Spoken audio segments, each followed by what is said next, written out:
বলছি এটা বাড়ি, এই যে ভেঙে পড়ে গেছে, পুরোটা তলিয়ে গেছে, আবার ওটা ঝুলে আছে। ঝুলে থাকার পরে আবার এইখানে ছোট ছোট 5টা শিশুকে নিয়ে এই ঘরটাই থাকে। তাদের জায়গা নেই, বাড়ি নেই, ঘর নাই, কিছু নেই। এই ঘরটা কি থাকার মতন জায়গা? পাশে একটা ঘর পড়ে গিয়েছে, আবার ফেটে আছে এই ঘরটাও, পিছনটা ঝুলে আছে। তবুও 5টা শিশু সন্তানকে নিয়ে এই ঘরটাই আছে, ছোট ছোট একেবারে। তার যে বড় ছেলেটা সেটা হচ্ছে 10 বছরের, তারপরে 8 বছর, 5 বছর, 3 বছর, একেবারে ছোট শিশু।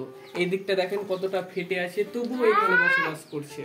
কত ভয়াবহ অবস্থা। মুর্শিদাবাদের শিকদারপুরে নদী ভাঙন, যেখানে অনিশ্চিত জীবন জীবিকার মাঝে সাংবিধানিক অধিকারের সলিল সমাধি ঘটে প্রতিদিন। পশ্চিমবঙ্গের মুর্শিদাবাদ জেলার শামশেরগঞ্জ থানার অন্তর্গত শিকদারপুর গ্রাম পঞ্চায়েত। পদ্মা নদীর তীরে গড়ে ওঠা এই গ্রামের জীবনযাত্রা ছিল প্রকৃতির সঙ্গে এক অনন্য মেলবন্ধন। তারা জানত বন্যার সময় টিকে থাকার পন্থা এবং জানত প্রাকৃতিক ভাঙনের গতিবিধি।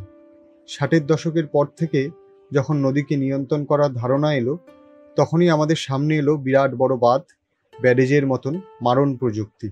বদল হতে শুরু করলো প্রাকৃতিক ভাঙন ও বন্যার চরিত্র। প্রতি বছর নিয়ম করে মুর্শিদাবাদ মালদার বহু গ্রাম তলিয়ে যাচ্ছে গঙ্গাবক্ষে। সেরকমই গত কয়েক মাসে উত্তাল ঢেউয়ে ভেসে গেছে শিকদারপুরের নয়াবস্তি। নদী ভাঙনে শতাধিক বাড়ি তলিয়ে গেছে নদীগর্ভে, হারিয়েছে চাষিদের ফসলের মাঠ, মৎস্যজীবীদের জীবিকা, ফেরিওয়ালাদের ব্যবসা। স্কুল বন্ধ থাকায় দরিদ্র ছাত্রছাত্রীদের ভবিষ্যৎ ঝুঁকির মুখে। এই ভিডিও রিপোর্টে আমরা তুলে ধরব শিকদারপুরের মানুষের চাপা পড়ে থাকা কথা, যা টিভির পর্দায়, বাজারে মিডিয়া দেখায় না। কিভাবে তারা এই সংকটের মুখোমুখি হচ্ছে, কি তাদের ভবিষ্যৎ, চলুন জানার চেষ্টা করি কেমন আছেন আমাদের সহনাগরিকরা। ব্যাপারটা হচ্ছে যে আমরা গরিব শ্রেণীর মানুষ, কোথায় গিয়ে দাঁড়াবো তার উপায় আমাদের কিছু নেই। মোটামুটি 50-60টা বাড়ি ছিল এই জায়গা থেকে, গোটাই জায়গা, এই জায়গা থেকে গোটাই 50-60টা বাড়ি ছিল। এই 50-60টা বাড়ি পুরোই তলিয়ে গেছে। তো আপনার হয়তো কেউ সহযোগিতা করেছে যে আমার জায়গাটা থাকো কয়েকদিন, কিছুদিন, তো ওইভাবে চলছে, ওদের থাকছে। মানে আপনাদের নিজেদেরই সহযোগিতায় বাকিরা বেঁচে আছে, সরকারের কোনো সহযোগিতা নেই? বাড়ি নেই, ঘর নেই, এই লয়া বস্তি, এটা আপনার লয়া বস্তি, বেশি দিন হয়নি। কেমন করে জায়গা নেবো আর বাড়ি করবো আর ঘর করবো? 60,000 মোট টাকা দিয়েছে। 60,000-এ কইছে কি যে ঘর কর, জায়গা কিন, ঘর করে দেখা, ভিডিও করবো, তবে এমনি করবো, ক্যামেরা করবো, দেখলেই বলছে। তো কিসে থেকে ভিডিও অফিস থেকে বলছে? আমাদের বাড়ি তো নেই, পানিটা আমাদের বাড়ি, এই পানিটা আমাদের বাড়ি পুরোটাই একদম টোটালটাই 1 ঘন্টার মধ্যে শেষ হয়ে গেছে। আমরা কোনো রকম করে ওই মানে খাবার তৈরি করা কিছু জিনিসপত্র এবং যতটা পেরেছি 1 ঘন্টার মধ্যে টেনেছি, আর বাকি সব চলে গেছে। এখন কত গেছে এখন বুঝতে পারছি। কোদাল নেই, খুন্তি নেই, দা নেই, তারপর আপনার আরও কিছু নেই। আমরা যখন ছোটো ছিলাম, মানে আজকে থেকে 30-35 বছর আগে, এখান থেকে 2 কিলোমিটার দূরে নদী ছিল, 2 কিলোমিটার দূরে। এই নদী ভাঙতে ভাঙতে ভাঙতে ভাঙতে ভাঙতে ভাঙতে আপনার গত বছর 2024 সালে সেই ওই ফাতার কাছে ছিল আপনার। এখান থেকে মিনিমাম ধরেন যে মোটামুটি 3 বিঘা। হ্যাঁ, এই 3 বিঘা জায়গাটা আপনার গত অক্টোবর মাসের 4 তারিখ 1 ঘন্টার মধ্যে এতটুকু পড়ে গেছে। এখানে ধরেন যে মোটামুটি মানে জমি বাড়ি হারিয়েছে মোটামুটি। এখান ওই শিকদারপুরের মধ্যে জমি মিঠা সমেত বাড়ি হারিয়েছে মোটামুটি ধরেন যে 30টা ফ্যামিলি। এই 30টা ফ্যামিলির ক্ষতিপূরণের বিষয়ে কেউ এগিয়ে এসেছে আপনাদের কাছে?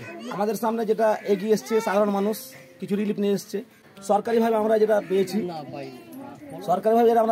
সেটা হচ্ছে 1,20,000 একটা স্কিম, যেটা 60,000 টাকা ঢোকা হয়েছে, আর 60,000 টাকা বলছে বাড়ি করতে হবে, তারপর দিব।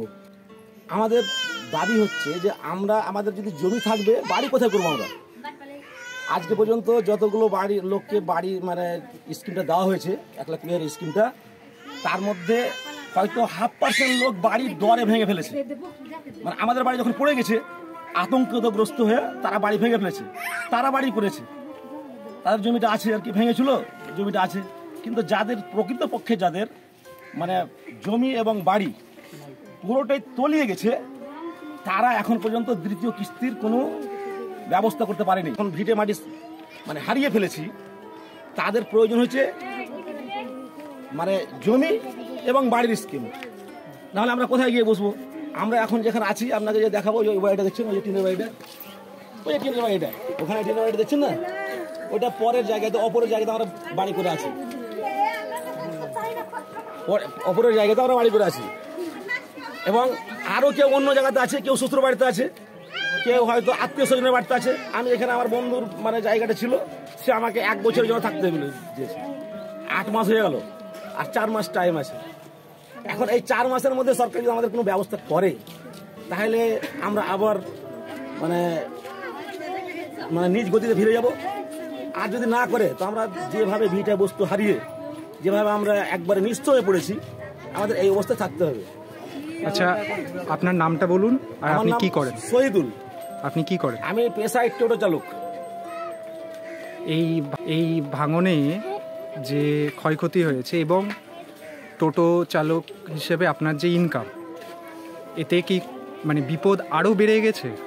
বিপদ বাড়া মানে কি, আমি এখন বুঝতেই পারছি না যে কীভাবে আজকে যে জমির দাম, যেগুলো মানে একবারে সস্তা জমি, সেগুলো 3 লাখ 3.5 লাখ টাকা কাঠা বলছে।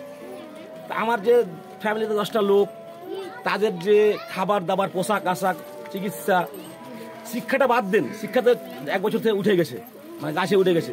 আমার একটা ছেলে 8 পাস করে, 8-এ পড়াশোনা করেছে, 9-এ ভর্তি করতাম, তাকে মানে স্কুলে ভর্তি করতে পারিনি, এবং স্কুলে ভর্তি করতে পারিনি। এবং আমি যেটা প্রথমে ভেবেছিলাম যে তাকে হয়তো ভর্তি করব, কিন্তু ভর্তি করার পয়সাটুকু আমার কাছে ছিল না, টাইম শেষ হয়ে গেছে।